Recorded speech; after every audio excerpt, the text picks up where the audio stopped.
Happy New Year, everybody! It's time to start the year off with a bang with some jank Magic the Gathering combos that actually work. And we are going to start this off with a submission from Nepata Last, who is from the Bad MTG Combos subreddit. I thought this was an incredible combo. It's Agatha's Soul Cauldron. This is a 2-mana legendary artifact. You may spend mana as though it were mana of any color to activate abilities of creatures you control. Creatures you control with a +1/+1 counter on them have all activated abilities of all creature cards exiled with Agatha's Soul Cauldron.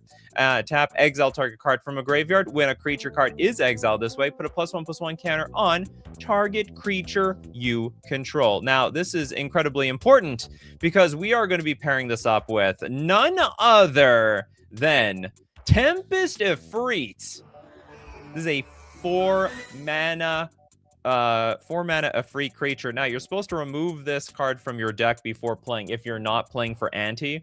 We can tap sacrifice this creature. Target opponent may pay 10 life. And if that player doesn't, they reveal a card at random from their hand. Exchange ownership of the revealed card and Tempest Efreet. Put the revealed card into your hand and Tempest Efreet from anywhere into that player's graveyard. This change in ownership is permanent. So what we're going to do is, I don't know how Tempest Efreet is going to get... I mean, we probably sacrifice the Tempest Efreet and put it into our opponent's graveyard, but then we're going to exile it with the Agatha's Soul Cauldron, and we're going to give that ability of the Tempest Efreet to just a random stupid creature on the battlefield, maybe even a token. We keep sacrificing these tokens to keep stealing cards from our opponent's deck.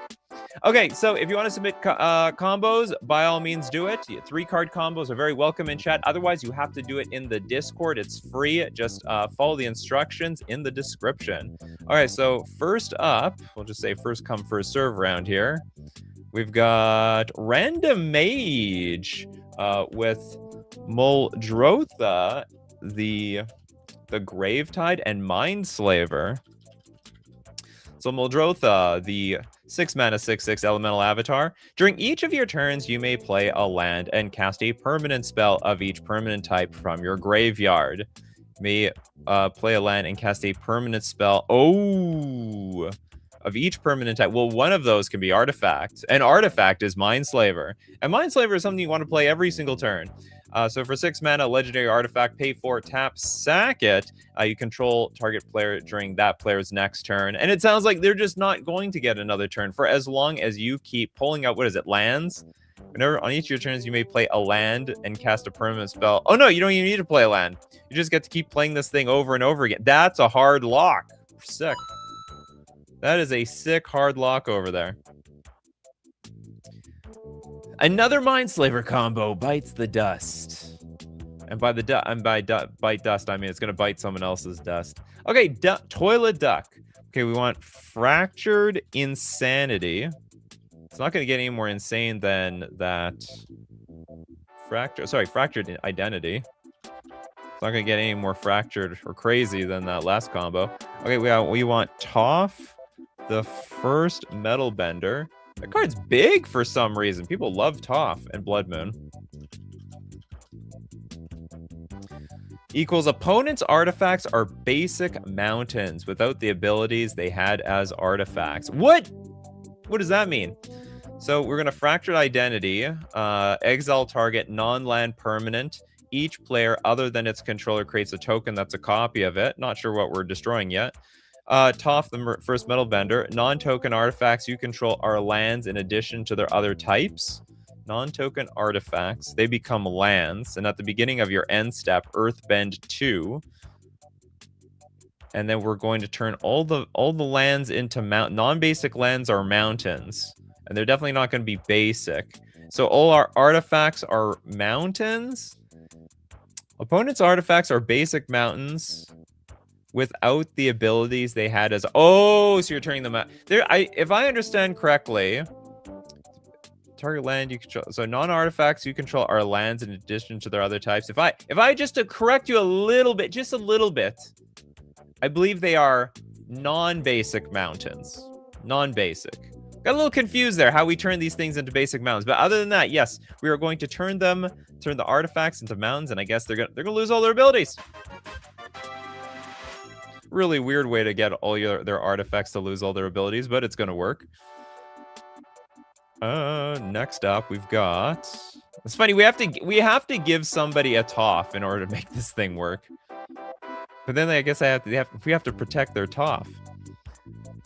Pacers Fan Forever has Toph, the first metal better, and State... Oh, yeah, that was your super chat. Let's get your super chat out of the way. Toph, the first metal bender, which is right here. And Mindslaver? So we're turning this into a... I don't get it. Becomes a land? Oh, it becomes a land. Oh my god. Oh my goodness. This is crazy. So, non-token artifacts you control are lands in addition to their other types. But then we also have, at the beginning of your end step, Earthbend 2. Target land you control becomes a 0/0 creature with haste. That's still a land. Put 2+1/+1 counters on it. But most importantly, when it dies or is exiled, we return it back to the battlefield. So we're going to Earthbend our Mindslaver, and we can still crack and sacrifice it, and then it's going to come right back onto the battlefield as if nothing ever happened. That is sick. That's actually a really, really sick combo. And it's 2 cards instead of 3. And we didn't have to give anyone a Toph either. Okay, next up, let's get Corbinek. Okay, I've got a great combo I found the other day. We got Primal Prayers. Pray away. Primal Prayers, Guide of Souls, and Shrieking Drake? Be shrieking away. Okay, what's the deal with this thing? Shrieking Drake is a blue 1/1 Drake flying. Enters the battlefield, return a creature you control to its owner's hand. I'm guessing we're going to bounce the Shrieking Drake. Now, Guide of Souls, when a creature enters, you get an energy and a life. And when you attack, you can pay 3 energy and then put 2+1/+1 counters on the creature and give it a flying counter. So how does Primal Prayers glue this all together? It's a 4-mana enchantment. When it enters, you get 2 energy. Okay, that's good for the Guide of Souls. You may cast creature spells with mana value 3 or less by paying an energy rather than paying their mana cost. If you cast the spell this way, you may cast it as though it had flash. So we get to play the Shrieking Drake for energy instead, which then means we keep getting a free energy every single time it enters the battlefield. And we are going to keep rebouncing it back to our hand, which essentially means we get an infinite number. We just get infinite life. I believe it's an infinite life combo, but it works. That's a lot of life. Don't spend it all at once. Okay, next up. Toilet Duck says, if they become mountains, aren't they basic mountains by default? No, actually. It only becomes a basic mountain. Only basic lands can be transformed into other basic lands. If it is a non-basic land... Oh, wait a minute. You know what? I don't know, but you know what? Maybe I'm wrong. But maybe I'm wrong, actually. If I'm thinking, like, if it's a non-basic land, it always turns into a non-basic mountain. But if it's an artifact, maybe it is a basic. Maybe you're right, Toilet Duck. I think I'm an idiot. But I actually don't know. You know what? I'm going to assume Chad is more right than me. Basic is a super type. What does that mean? Okay, so that's a good question for Chad. If a random artifact gets turned into a mountain, is it a basic or a non-basic? Okay, but as we go, let's move on. Basic is a super type and super type can't be gained. Then I, by pure luck, am right. But I'll take it. Better lucky than smart or good. Hexanort for the Season of Giving. Omniscience, also known as Omniscience. Does anyone else call it Omniscience out there? Just to look like a idiot. Shipwreck. And by idiot, I mean... Oh, it's a Shipwreck Drowser. I mean, to try to look smart. Or is it Dowser? I'm not looking very smart here. Shipwreck Dowser and Starfall Invocation.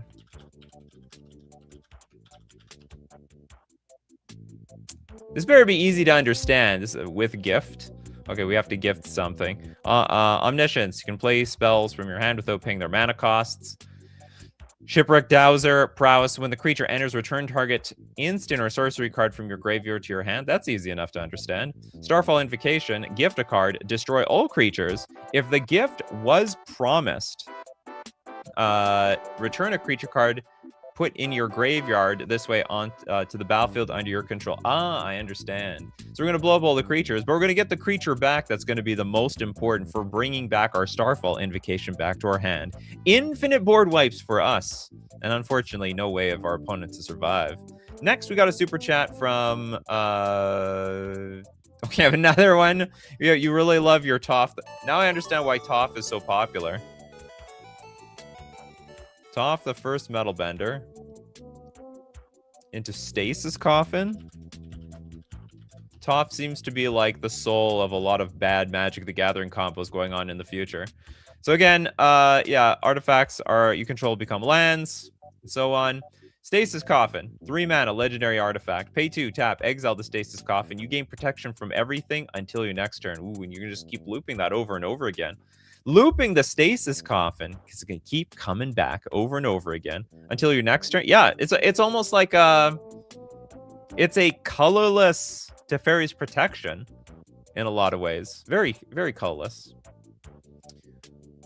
Very protect. Lesthian, a clever impersonator.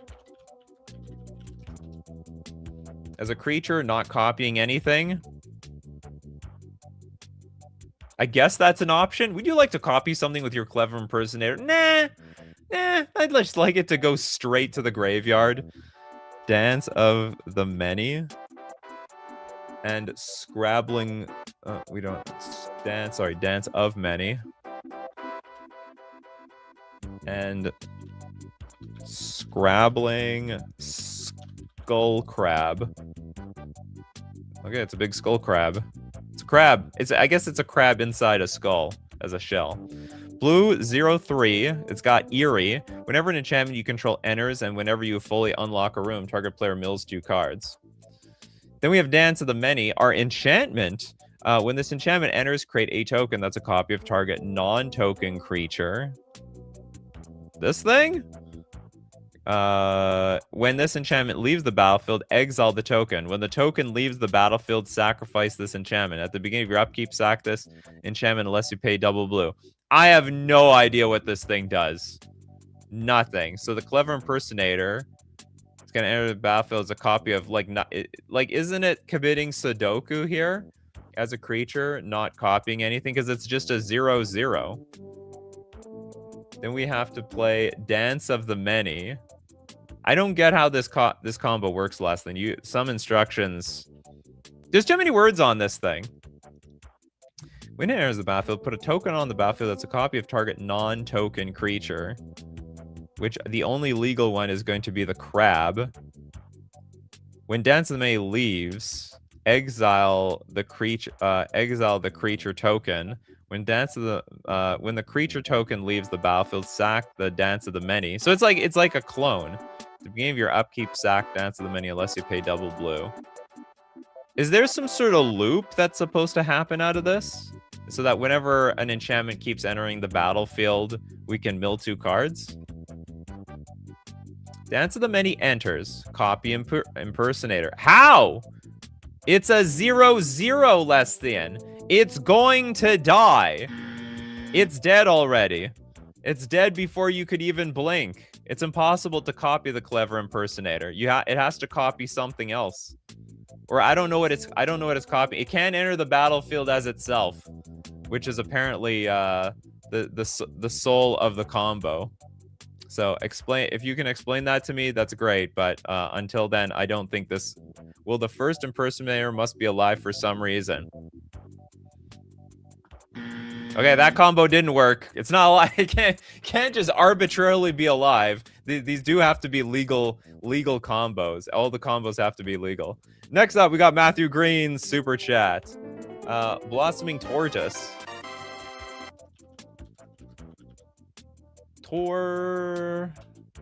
It's very blossoming. Draconic Destiny. Enchanted on any animated manland. Okay, you want Restless Bridge. Less Restless Ridge. Ridgeland. There we go. Okay, how does this work? Let's take a look at this. Blossoming Tortoise is a 4-mana 3/3 ETB.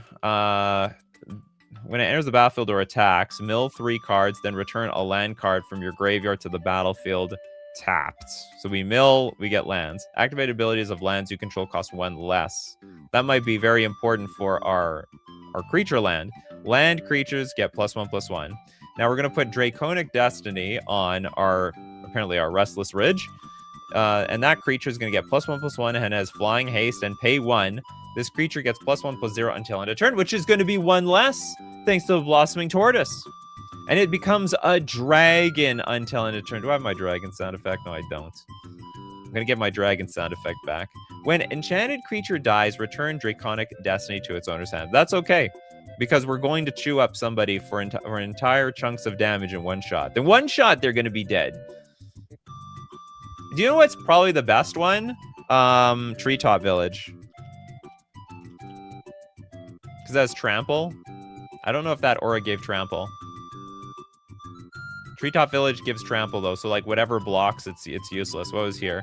Flying Haste. Not good enough. We need to be able to trample over. So I think you got to use Treetop Village. That would be my go-to in order to make this combo actually work very well. The combo already works, but it will work really good with Treetop Village. Okay, we have Bulky with Bootlegger's Stash. Someone's trying to make this card work. Fracture Identity and Sabo's Web.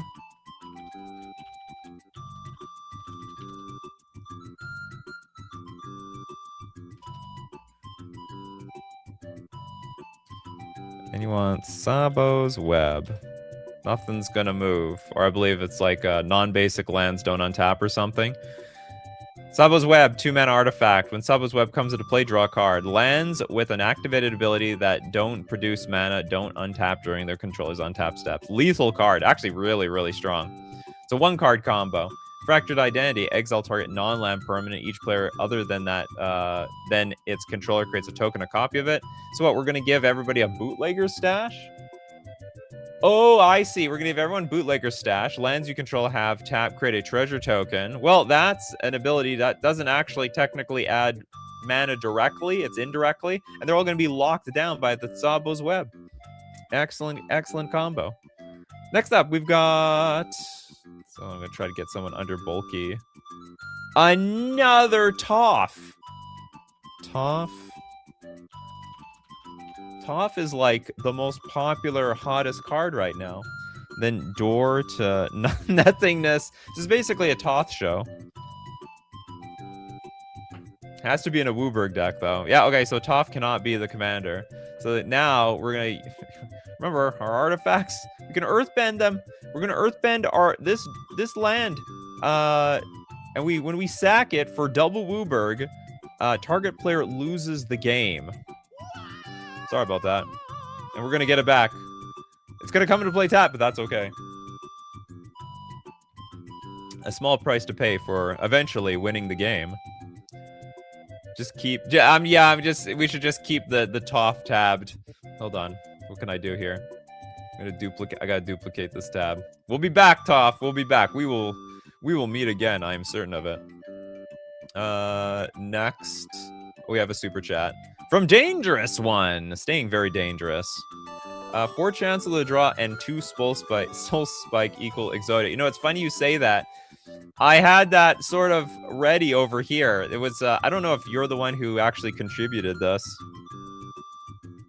On the Bad MTG Reddit by Trezquar, also had the same idea. Win on turn 0, got 1 Chancellor of the Dross. You may reveal this card from your opening hand. If you do, at the beginning of the first upkeep, each opponent loses 3 life, then you gain life equal to the life lost this way. So we need 4 of these. 1, that's 3, that's 6, that's 9, that's 12 damage. All right, 4 Chancellor of the Dross. But then we're going to use 2 Soul Spikes. You may remove 2 black cards in your hand from the game rather than pay Soul Spike's mana cost. Soul Spike deals 4 damage to target creature or player, and you gain 4 life. So we can we can discard 2 half our Chancellor of the Drosses to deal 4 damage. So now we're up to 16, and then we do it one more time to get to 20. Now it will not work in Commander unless you can cheat somehow, where everyone's life total starts at 20. But in one-on-one, that's a very brilliant combo. Very nice one, dangerous one. Very, very nice. It is the Exodia of Magic the Gathering, I suppose. Yeah, it is the Exodia. Okay, next, let's take a look at... Will Anderson says, Nikachu, have you looked at Enchanted Evening and Johnny's Pride Mates? Nope.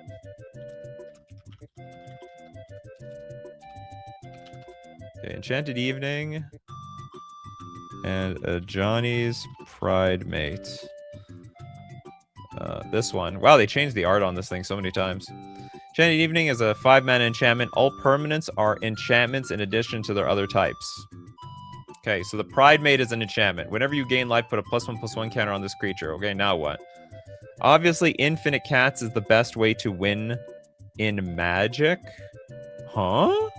All permanents are enchantments in addition to their other types. I don't catch your drift, Will Anderson. Where does this go? A Johnny is choose. Sorry. A Johnny's chosen. All right. Maybe now I'm gonna catch your drift. A lot of a Johnny cards out there. Johnny chose a 4-mana 3/3. Whenever an enchantment enters the battlefield under your control, which this cat will, create a 2/2 white cat creature token. Now, if that enchantment is an aura, you may attach it to the token. But then that token that enters the battlefield is going to be an enchantment. So we keep making these things over and over again. Is it a May? Whenever enchantment enters the battlefield, create a 2/2 token. If that enchantment... This isn't actually good. You lock the game. I mean, okay, it's a bad combo. It's a combo to draw the game, I suppose, right? If that makes any sense. Because it doesn't say you may. It says when an enchantment enters the battlefield, you have to create a 2/2 white cat creature token, which is going to be, again, an enchantment. Yeah, force it. Oops, all draws. Oops. Which might be what you want. Maybe you're losing.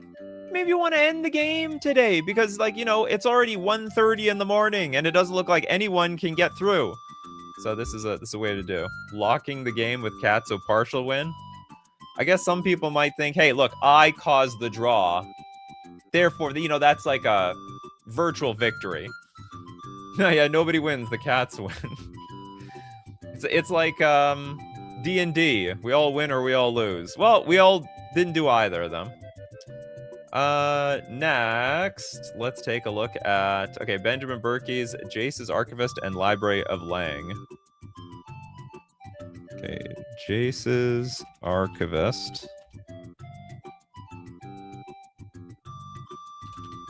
And you want the Library of Lang? Library of Lang. Now, the library is a 1-mana artifact. You have no maximum hand size, and if an effect causes you to discard a card, discard it, but you can put it on your top of your library instead of into your graveyard. Now, Jace's Archivist is a 3-mana 2/2. Pay a blue, tap. Each player discards their hand, then draws cards equal to the greatest number of cards a player discarded this way. So you're just not losing your hand? Because what you're just telling me is, like, you can put your hand back on top of your deck. Oh, but you don't have a maximum hand size. You have no maximum hand size, but you're not gaining cards either. Each player discards their hand, then draws cards equal to the greatest number of cards a player discarded this way. It's like it's a little bit weird. Like, it's some weird synergy, but I don't really understand, like, the full-fledged combo to this idea. It's legal. It's a legal thing you can do, I suppose. Okay, next up. We've got... Okay, I'm just gonna go to everybody who says no combo yet. Leon Corgi, Wheel of Sun and Moon to Helm of Obedience. Does that work? I guess it does. So Helm of Obedience is a 2-mana aura enchant player. If a card would be put into enchanted player's graveyard from anywhere, instead that card is revealed and put on the bottom of that player's library. Then we have Helm of Obedience, 4 mana, With X, tap. Target opponent mills a card, then repeats the process until a creature card or X cards have been put into their graveyard this way. Whichever comes first. Now, if one or more creature cards were put into the graveyard this way, sack this artifact and put one of them onto the battlefield under your control. So, but they never reach the graveyard is the deal. Hold on, but then how does this work? If a card would be put into a giant player's graveyard from anywhere, instead it's revealed and put on the bottom of the library. Target opponent mills a card, but it never goes to the graveyard. Then repeats the process. Are we like drawing the game again? What is going on here? Yeah, this is another draw the game combo. How to draw the game in 2 simple steps. It's a funny combo though. It does work. I don't know why you want to play these combos, but it does work. Summer Mermaid Star. Okay, with what is this? This is a strange combo. You want Katara Water Tribe's Hope. Katara Water. And you want Tetsuko Umezawa. I waterbend my board for 1 to make them unblockable. Then after no blockers are declared, because they can't, waterbend them back up. I don't even remember what waterbend does. So Katara, Water Tribe's Hope is a 5-mana 3/3 human warrior ally vigilance. When it enters, you get a 1/1 white ally creature token. Waterbend for X. Creatures you control have base power and toughness XX until end of turn. X can't be 0.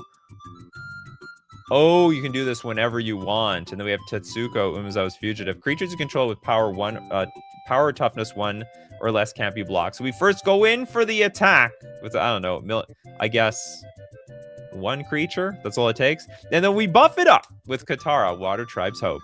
This card reminds me of that white changeling. That's something similar. Like the base power and toughness of all creatures is like XX until end of turn. Creatures control, yeah, it's just creatures. Waterbend is powerful. I need that in my Merfolk deck. Next we go with Matthew Green trying to explain the Jace Archivist combo. You can filter your hand more like it with Archivist and Library combo since you pick which cards go on top. No, but like if the thing is, if you're gonna draw more cards than you put on top, then you're gonna draw all the cards, right? Like all of them. Because I think you discard first, then you draw. So you discard, put back on top, then draw. You know what I mean? Mark Butler, Cunning Spark Mage. Stay Sparky. Thorn Bite Staff.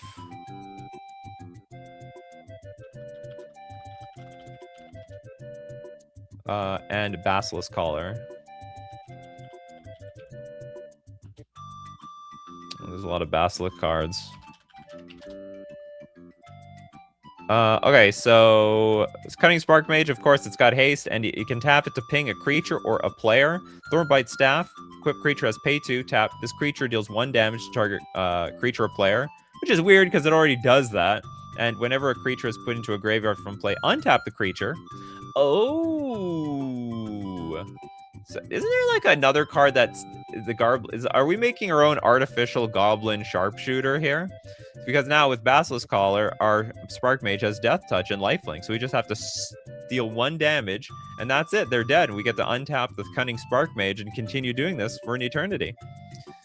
Next with Waterbend can be tapped with paying mana or tapping artifacts and creatures. That's special. Super special. Okay, next we're gonna look at Sulfim. Zimone. Paradox Sculptor. Any of the Hardened Scales effects? So how about Hardened Scales? You said so. And Sage of Hours. Ooh. You want infinite turns, do you? Sage of Hours is a weird card.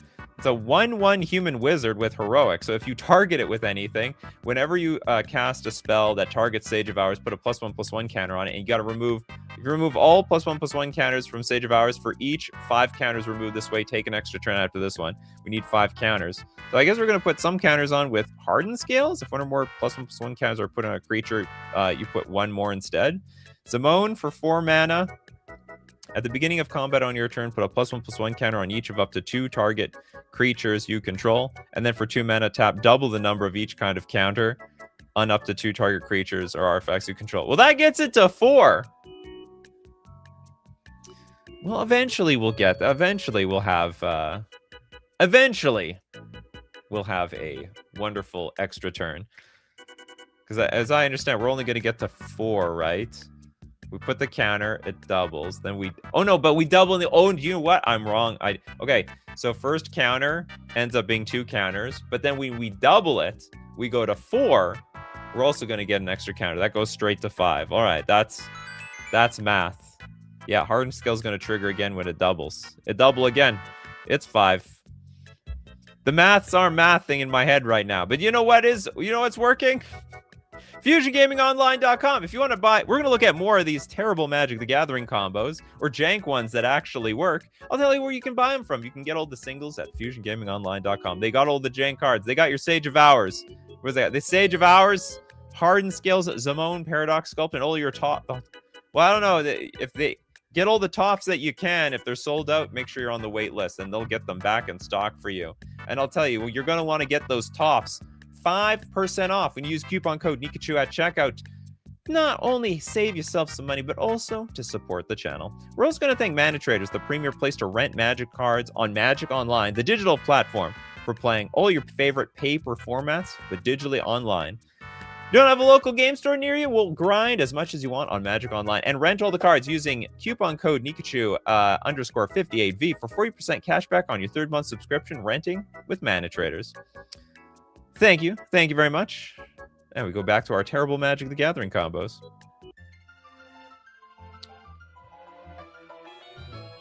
Lord Magicus, honestly, it's got to be worse than this. Dusk Mantle, Guildmage, and Mindcrank too popular for a jank combo. We need it's got to be less popular or less known. Christopher B. Vigor and Blasphemous Act and Panoptic Mirror. Never heard of it. Ugh, too many these cards with the same name. And you want... Okay, we have this. Blasphemous Act. What was the last card? Panoptic Mirror?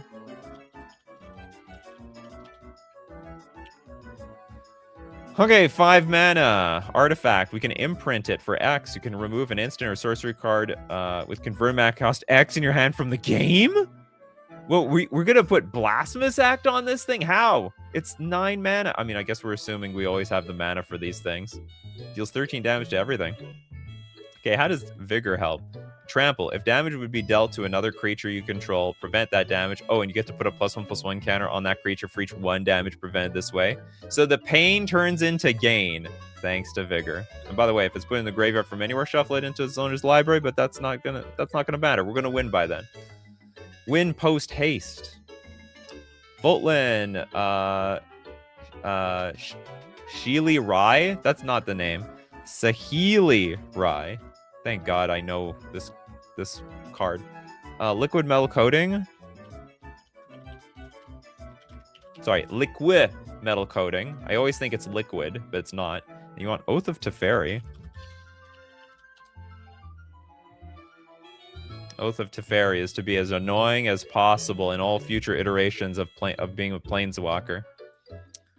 Yeah, so many broken cards with a Vigor. Also, so many broken cards with Toph, apparently. Oath of Teferi is a 5-mana legendary enchantment. When it enters the battlefield, exile another target permanent you control. Return it to the battlefield under its owner's control at the beginning of the next end step. You may activate the loyalty abilities of Planeswalkers you control twice each turn rather than only once. So but the most important thing is we're going to return. I'm assuming oh no, we do have a Planeswalker as well. Okay, Liquid Metal Coating. Tap. Target perm becomes an artifact in addition to its other types until end of turn. Now, Saheeli Rai, -2, create a token that's a copy of target artifact or creature you control, except it's an artifact in addition to its other types. That token gains haste. Exile at the beginning of the next end step. Are we going to make infinite Saheeli Rais by any chance? And then we can... Oh, and then each one can go +1. Scry 1 Saheeli Rai deals 1 damage to each opponent. So hold on. When Oath of Teferi enters the battlefield, exile another target permanent you control. Or maybe we're just blinking the Saheeli Rai. Create a token that's a copy of target artifact, creature you control, except it's an artifact. Okay, I think Oath of Teferi is turning into an artifact. We blink the Oath of Teferi. Exile, return to the battlefield. No, it's beginning of the next end step. That's too slow. Exile another target permanent you control. Return it to the battlefield under its owner's control at the beginning of the next end step.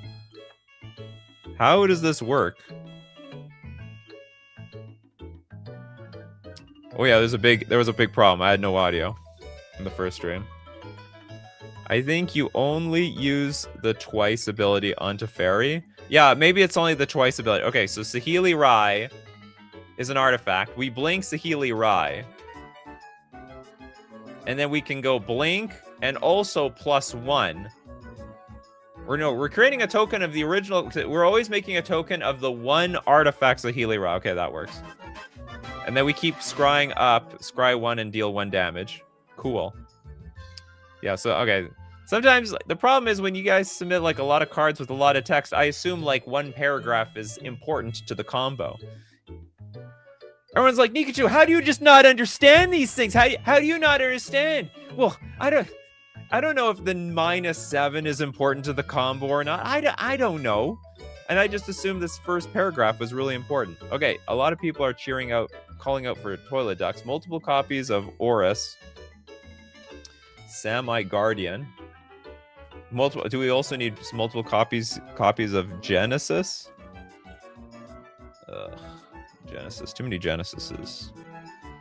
Okay, we need Genesis with Horus in play and discard second Horus for Grandier. For Grandier ability. Use Genesis to return discarded Horus to hand so you can keep doing it. What? Okay. Horus for 3 mana is a 1/3. Tap, prevent all damage that would be dealt to target creature this turn, but there is Grandier. Discard another card named Horus. Target player can't play spells this turn, and creatures that player controls can't attack this turn. So we just discard it from our hand. Genesis. At the beginning of your upkeep, if Genesis is in your graveyard, you can pay 3 mana. If you do, return target creature card from your graveyard to your hand. Ah, we keep returning Horus to lock people out of the game. That is a very unique combo, given that this is like a card nobody... I think it's like a type of card nobody knows about. But cannot work in Commander, unfortunately. Because you can't have more than... imagine going up to everyone, hey, everyone, can we rule 0 that I can have as many Horus Samite Guardians as I want in my deck? Is that all right, fellas? Is all right? Can I do that? And then before they know it, they're screwed. Horus was part of the Corlash cycle. Never heard of it. I do now. Next we got Starfruit Gaming. Cute avatar. Does Miram doubling season Astral Dragon count? Doubling season. Probably. Might not be that original though. But you know what? I don't play Miram at all. So I'm not going to be able to judge. You want Astral Dragon. Okay, I don't even remember what Miram does. Whenever another non-token dragon enters the battlefield under your control, we get a token. We get a copy of it, and except the token isn't legendary if that dragon is legendary. Doubling season. If an effect would put 1 or more counters on a permanent, if an effect would create 1 or more tokens under your control, we make twice that many tokens, and they aren't going to be legendary. Because of what Miran said.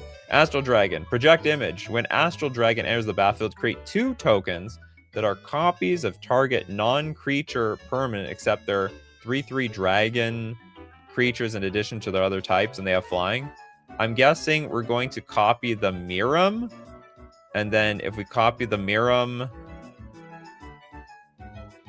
whenever another non-token dragon enters the battlefield under your control, create a token that's a copy of it. I actually don't know how this combo works. I have a feeling like everyone knows this combo except me. So the trigger is first Astral Dragon, then Miram. Astral Dragon targets doubling season. Oh, create 2 tokens that are copies of target non-creature. Oh, it has to be a non-creature permanent. We're copying the doubling season. That's crazy. And then what happens?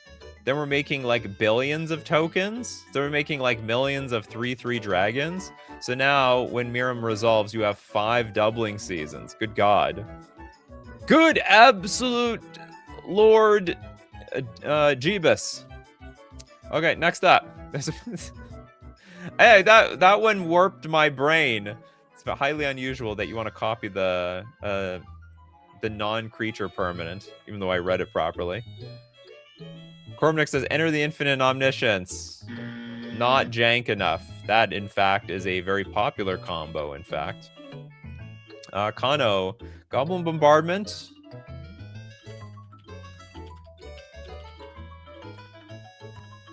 Crime Novelist and Animate Module.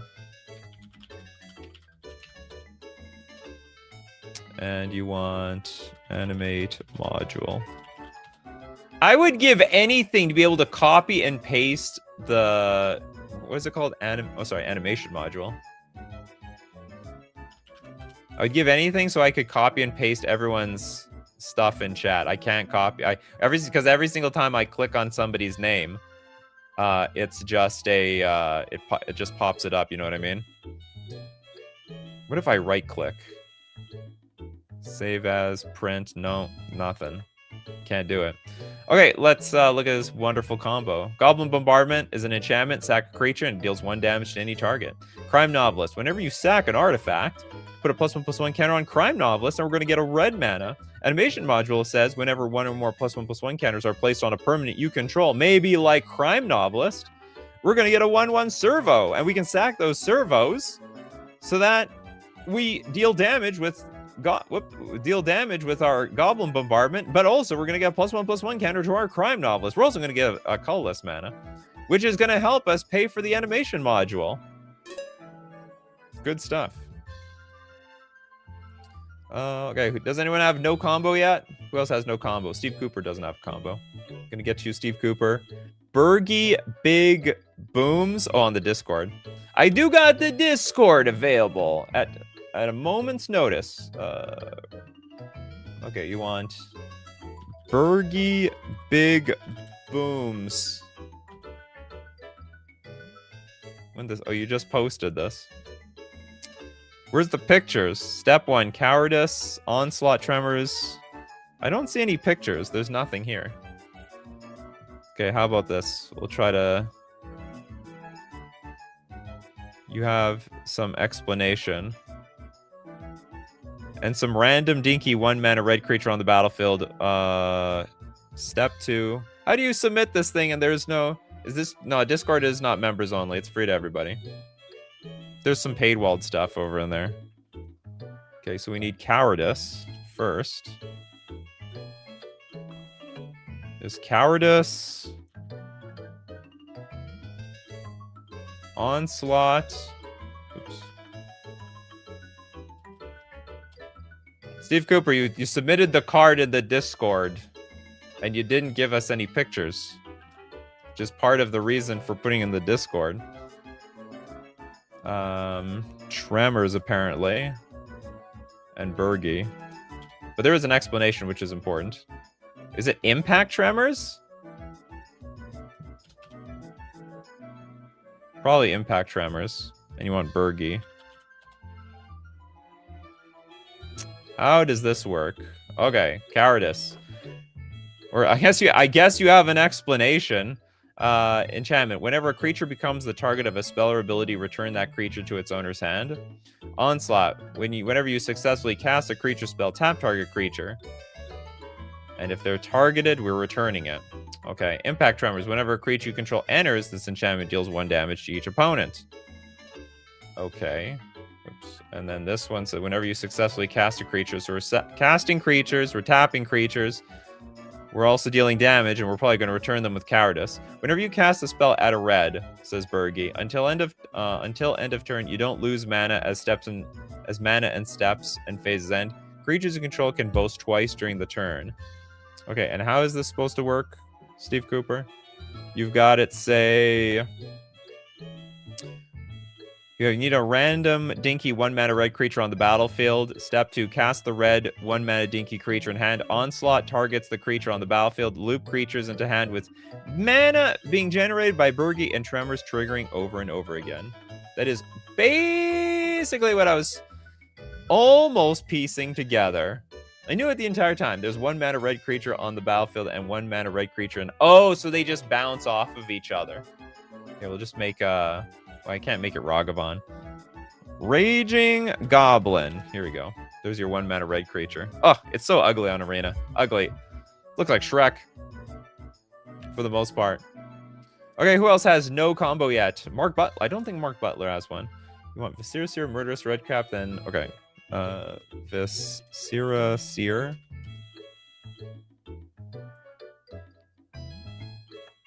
Murderous Redcap.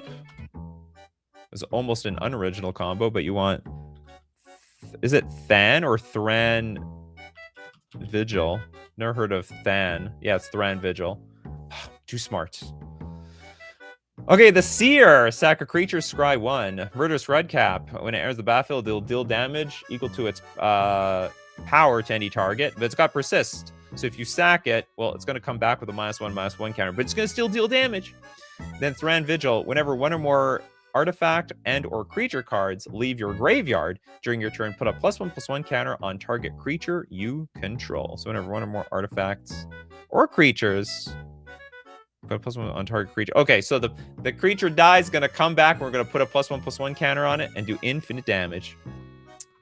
It's basically a new twist on it. It's actually a new twist on an already very powerful good combo, but we're gonna still count it. Cairo says, I don't know if it's jank, but Acererak plus Relic of Legends. Acererak. Sorry, it's Acererak or something. Plus Relic of Legends. Plus any cost reducing effect. Like the, well, just say the Sib. Okay, so Sig Ceremony. Cool. Oh man, what does this do? So when it enters the battlefield, if you haven't completed Tomb of Annihilation, you got to bounce your Acererak back to hand and then venture into the dungeon. It's a scary dungeon, don't worry. Acererak doesn't care. Or sorry, it's Acererak. Whenever Acererak, the Archlage, attacks for each opponent, you create a 2/2 black zombie creature token. That's good. I don't think we're gonna attack. Relic of Legends, tap for a mana, tap and untap legendary creature control, tap. You control, add 1 mana of any color. So that means is when Acererak enters the battlefield, we can tap it for a mana before bouncing it back to our hand. And then the Sig Ceremony for 3 mana. Creature spells you cast cost 2 less to cast. Oh, so we just keep replaying the Acererak infinite times until we complete the Dungeon of Annihilation. I can't remember. The dungeon will deal damage to you somehow. Screws you over. Would be hilarious with the Lurin, really. Oh yeah, that's just an easy way of doing it. An easy way of winning the game. Next, Anna with Cephalid Illusion. Okay, that is slightly new. Okay, so we have Cephalid Illusionist. I was about to disqualify you for a very unoriginal combo. You want Nomad's Encore. I know these cards for once. But and also is it Laboratory Maniac?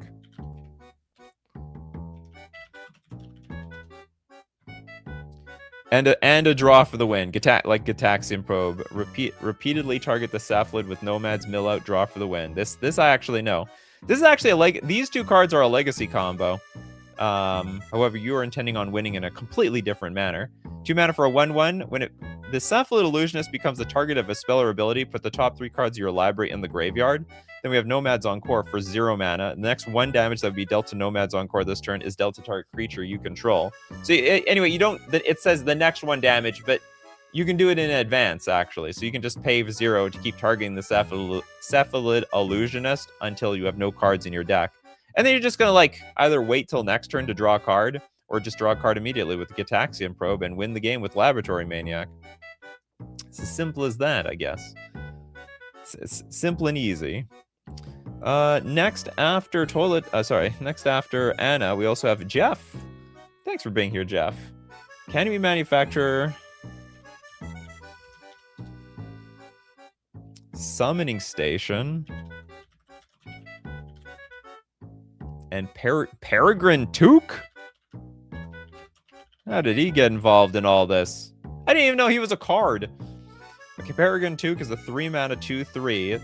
Probably has to do with food tokens, right? If one or more tokens would be created under your control, those tokens plus an additional food token are created instead. Sack 3 foods to draw a card. There's always second, third, fourth, and fifth supper. Oh, I didn't know it. Look, the Hobbit holes look like eyes.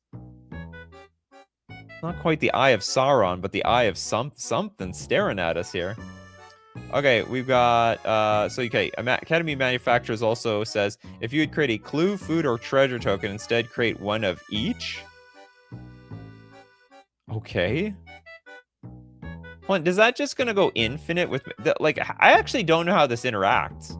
Because if I were to make a clue, food, or treasure, we're going to get one of each, which then triggers the Peregrine Took, but then I get a food, which then re-triggers this. So, like, when does it stop?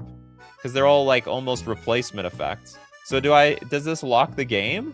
Summoning Station for 7 mana, artifact, tap, put a 2/2 colorless pincher creature token into play. Whenever an artifact is put into a graveyard from play, you may untap Summoning Station. I'm just curious, does this lock the game? I just don't know how these replacement effects work. Because if you would create a clue, food, or treasure token, instead create one of each. But then when we create one of each, if one or more tokens would be created under your control, those tokens plus an additional food token are created instead. Oh, I guess it's just one instance of this, if one would be created. But does it say you may at the end here? Those tokens created on your those tokens plus an additional. It didn't say may here. Timestamps likely. I really have no idea. I just don't know how. I understand where this is going. I'm just curious how this actually plays out. I just have no idea how this thing plays out. Unlimited mana and unlimited draw. Well, unlimited everything. You have unlimited power here. But like my question is, does it like end? I have a feeling it does. It's like if you would create a clue, food, or token. But then this one is like if. I don't know the difference between if. No, these are two ifs. You may untap the station. I don't care about the station. The station I don't care about. Because this doesn't look like it uses the stack, you know what I mean? You can put 4-card combos in my Discord. And then you have to let me know what the you have to give your post a name as well. And there's like I think it's called Bad MTG Combos Discord or jank-mtg combos. Read the station. All right, let's read this. Whenever an artifact is put into a graveyard from play, you may untap Summoning Station. That doesn't answer my question at all. You want me to read it again? Okay, Felicia says, manufacturer effects are replacement, so when you make food, you just create food, treasure, clue, alongside extra food with Took, so you got 4, but that's it. Okay, that's the question I wanted to hear. So you get 4 food, and then it's done. It just stops. It's over. Thank you so much, Felicia. In fact, okay, and then of course we have this thing. We put a 2/2 colorless creature token into play, which is going to give us more stuff. And whenever an artifact is put into a graveyard from play, which could be a treasure, because they technically hit the graveyard, they just disappear. We untap our Summoning Station and do it all over again. Okay, apparently Matthew Green wants to see your card. Felicia's. Why did it got like COBJ? Okay, let's see Felicia's card. You got a donation, Felicia.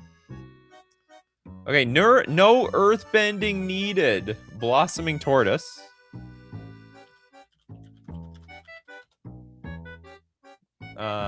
We want another. We need 2 of these Blossoming Tortoises, in fact. We need Toph.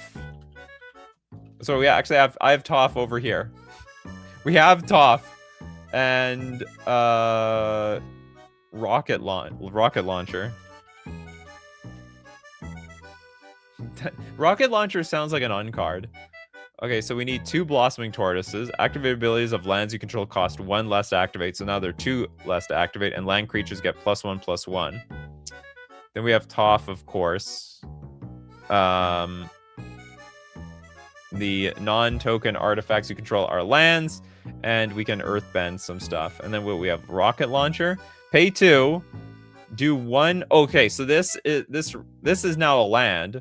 Do 1 damage to any target. Rocket launcher may not be used until it begins a turn in play on your side. If it is used, rocket launcher is destroyed. Wow, is this just free? You know, a lot of times they say activated abilities of lands you control cost 1 less to activate, but it cannot make the cost 0 or less or something like that. That's a neat combo. No earthbending necessary. Jeff talking about so you create a token from summoning station, then Peregrine adds a food, but Academy adds 3. You sack a treasure to retrigger everything again. I get it. That wasn't my question. My question was, did Academy Manufacturer and what's it called? Academy Manufacturer and Peregrine Took lock the game by constantly making more treasures somehow as replacement effects? Like, I've never seen that in action. That was my question. Like, if those 2 cards by themselves just wreck the game or turn the game into some sort of weird draw. I totally understand the point of the what was it called? Summoning station. Okay, next up. Does anyone else have no card yet? Or no combo yet? Dragon Lord. With Harobi and... Okay, Harobi...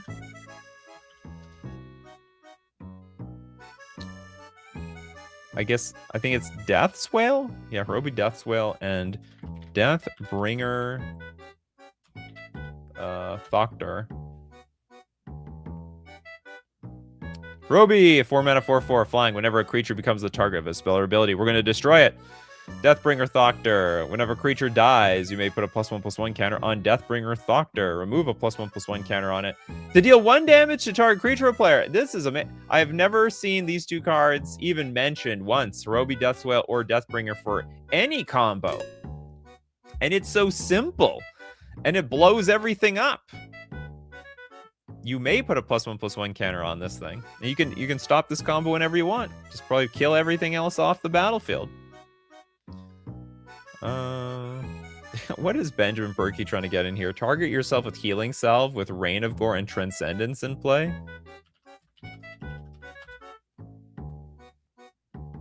What is this? Reign of Gore and Transcendence. Okay, Transcendence. You don't lose the game for having 0 less life. When you have 20 or more life, you lose the game. Well, that sucks. Whenever you lose life, you gain 2 life for each 1 life you lost. So, Healing Salve gains you life. Reign of Gore says if a spell or ability would cause its controller to gain life, that player loses that much life. Whenever you lose life, you gain 2 life for each 1 life you lost. I don't get it. Like, what are you trying to do? Sudoku in a weird way? You don't lose the game for having less than 0 life. If you have 20 more life, it's whenever you lose life. So what, does it say what happens when you gain? No, when we gain life. Oh, so this is like a weird life gain thing. So if a spell or ability would cause its controller to gain life, we lose life instead. So we're going to gain life and have basically less than 0 life. It's a combo. It's a combo to not lose, Christopher B. It's a combo to not lose. Lesthian, Redemption. The Incredible Hulk. Caltrop.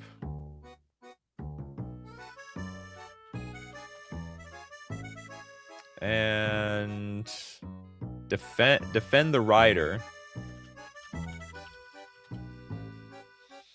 Defend the Rider, a green instant. Target perm you control gains hexproof and indestructible, or create a 1/1 colorless pilot creature token with this token saddles mounts and crews vehicles as though its power were two greater. I have a feeling we're just going to make something indestructible. Caltrop says, whenever a creature attacks, Caltrop deals 1 damage to it. And then we got the Incredible Hulk. I'm assuming this is the backside. Ooh, it's just raging angry. Reach, trample, and rage. Whenever the Incredible Hulk is dealt damage, put a +1/+1 counter on him. If he's attacking, untap him, and there is an additional combat phase after this. Do you need the indestructible thing? Put a +1/+1 counter on him if he's attacked. Whenever a creature attacks, Caltrop deals 1 damage.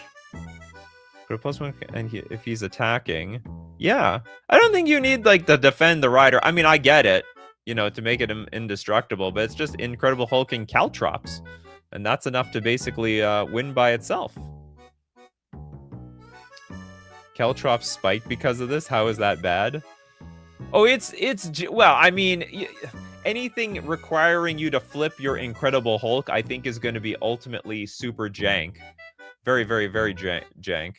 What's the front side of this? Is this out yet, or is this on the way? I'm seeing like the price of this card is like $93. Can't tell what's out or not. Yeah, Hulk, why do you keep walking on those Caltrops? Well, you know what? I don't think the Hulk is thinking very much.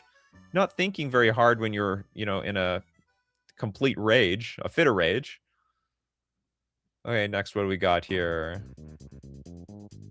I don't think... Who didn't get a card yet?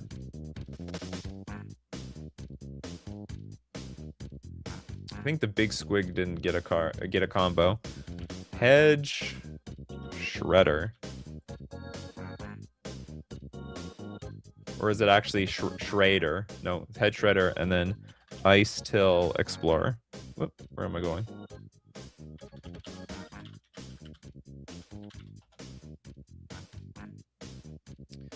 Hedge Shredder is a 4-mana 5/5. It's a vehicle, actually. I thought it was a spider.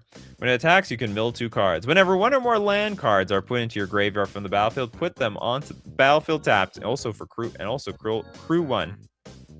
The Ice Till Explorer is an insect scout. You may play an additional land on each of your turns.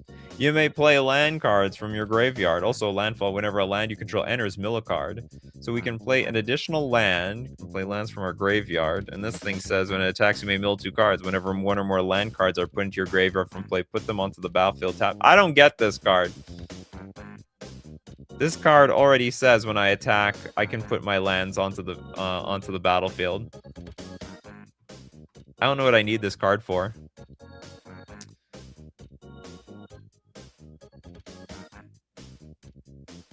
Bella's like, I donate my no card yet.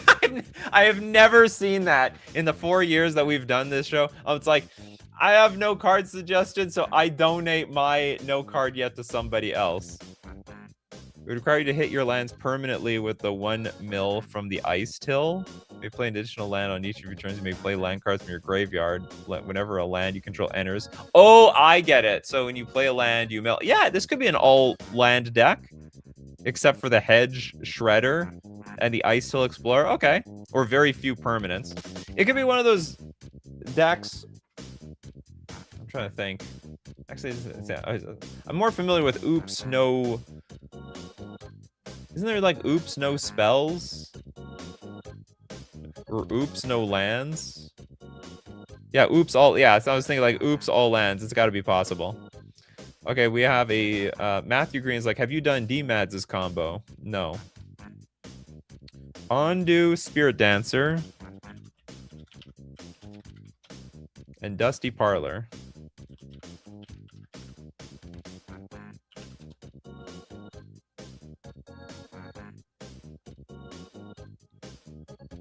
Okay, so what's the first part? The Spirit Dancer, a 5-mana 3/3. Whenever an enchantment you control enters, you may create a token that's a copy of it. Do this only once each turn. And then I guess we're going to create copies of our rooms. The Dusty Parlor says whenever you cast an enchantment spell, put a number of +1/+1 counters equal to the spell's mana value on up to 1 target creature. So we're going to put it on, I guess, the Spirit Dancer.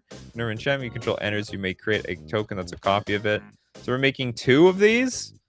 What about the other side? Secret Arcade. Non-land perms you control and permanent spells you control are enchantments in addition to their other types. I don't know where this goes.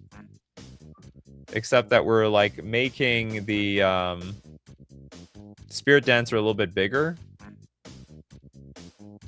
Dusty Parlor? Yeah, that's it. Dusty Parlor. I don't know where else this goes. Cast the Spirit Dancer and you make infinite Spirit Dancers. Keyword infinite. Infinite? So hold on. Cast an enchantment spell. Put it. Whenever an enchantment you control enters, you may create a token that's a copy of it. Do this only once each turn. Oh, is this? Oh, whenever you cast an enchantment spell, put a number of +1/+1 counters. This isn't an enchantment. Whenever an enchantment you control enters, you create a copy that's a token of it. So I think we're missing like a card here or something. Your last combo creates an infinite loop which draws the game. All right, thank you very much. It's become one. Whenever an enchantment you control enters, you may create a token that's a copy of it. Do this. Whenever you cast an enchantment spell, put a number of +1/+1 counters equal to that spell's non-land permanents you control and permanent spells you control are. Oh, okay. You know what? I'm reading the Dusty Parlor too hard when really I needed to know the Secret Arcade. Non-land permanents you control and permanent spells you control are enchantments in addition to others. So yeah, the other door. I was thrown for a loop. The combo mentioned the other door. Look, chat. Look, chat. This show is complicated. It's really complicated sometimes. There's too many cards. See, it would help if you just told you got to reduce the complication for me as much as possible. You know, I keep reading the wrong side of the enchantment is the ring. Well, I was reading the side that was mentioned in the combo, so don't worry, it's okay. D-Mads, I read it too quickly. I'm sorry. All right, apology accepted. Don't worry. It's all good vibes on this show. No hard feelings. No hard feelings. All right. Matthew Green, I'll donate my no 2 cards yet at the rate of no 2. No, that doesn't work like that. Okay, so I'm going to try to get through everybody who has not got a card yet. Who has no card yet so far. Buzz Rickson. Kodama of the East Tree. You also want Chocobo Racetrack.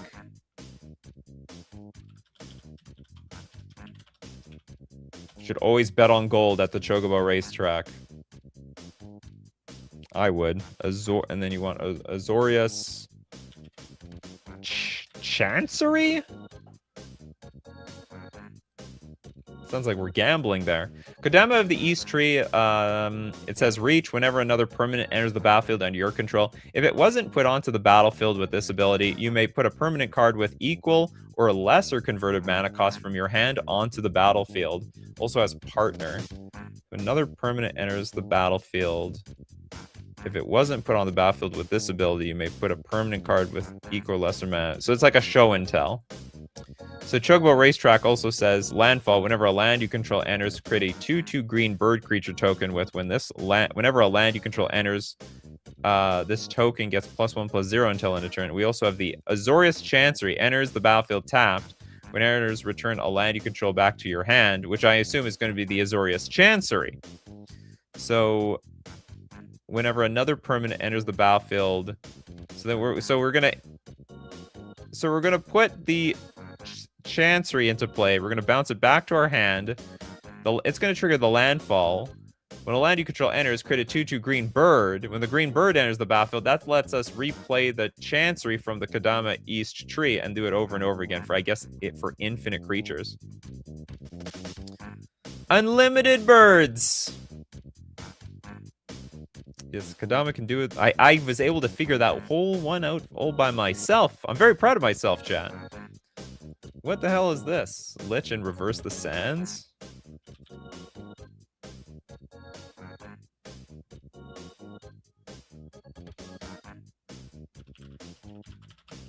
Reverse the sands. Quick look at the Discord. Just want to see if anyone posted something. Oh, the King of Losers did post something. The whole point is if... Oh, I see. Oh, damn. I'm sorry. You know, I'm sorry, Steve Cooper. I think I missed all the cards that you posted. I sort of expected it underneath your post, not above the post. And King of Losers did also post something. I'll get the King of Losers thing. Combo as well. Okay, reverse the sands and Lich. This is Lich is a 4-mana enchantment. ETB, lose life equal to your life total. You don't lose the game for having 0 or less life. If you would gain life, draw that many cards. Whenever you're dealt damage, sack that many non-token permanents. If you can't, you lose the game. Your life total is your permanence. And whenever Lich is put into a graveyard from the battlefield, you lose the game. Reverse the sands for 6 mana. Sorcery, redistribute any number of players' life totals. Each of those players get 1 life total back. Each of those... Are we just swapping life totals? Like I give somebody my 0 life total. You choose which player gets which life total when the spell resolves. Oh! That's crazy. So I'm just going to receive instant death. Because my life total is instant death. Okay, yeah, my card's 4. Let's go. Okay, let's see your... Okay, I'm going to see your combo. You're supposed to post the pictures. But you know what? I think I can figure something out. Okay, you want... Season of the Witch. You also want Silent Arbiter.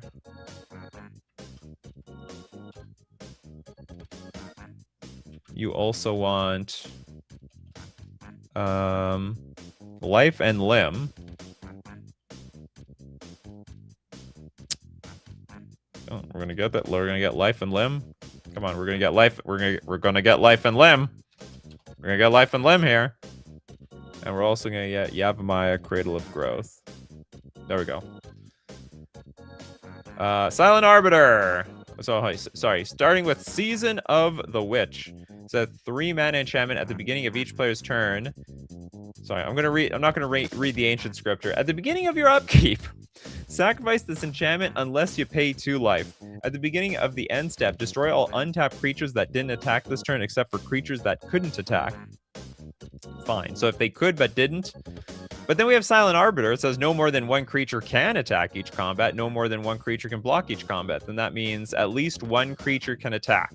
Life and Limb. All forests and saplings are 1/1 green sapling creatures and forest lands in addition to their other types.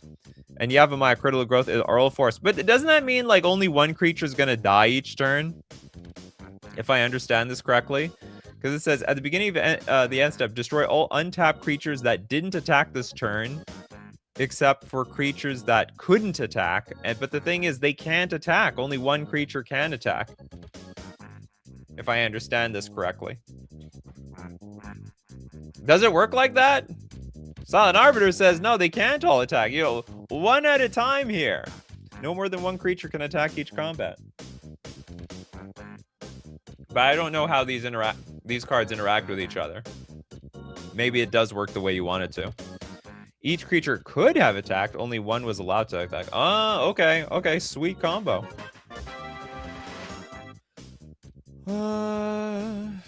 You actually have a combo here today, Jess? Jess, my man. Grun, the Lonely King. Whisper Silk. Oh, the Cloak and Might of Oaks.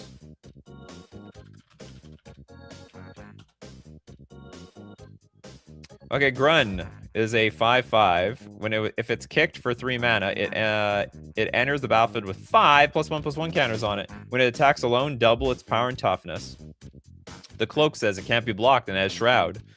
So we will attack alone with this card. Might of Oaks, target creature gets +7/+7 until end of turn. It's gonna make it really big. Hold on. Attacks will double its power and toughness. So it comes with a 5, so it's a 10/10. It's a 17/17. Which then means it's like 36 damage. Well, if that's your commander, then that's gonna be an instant kill. What else do we have here?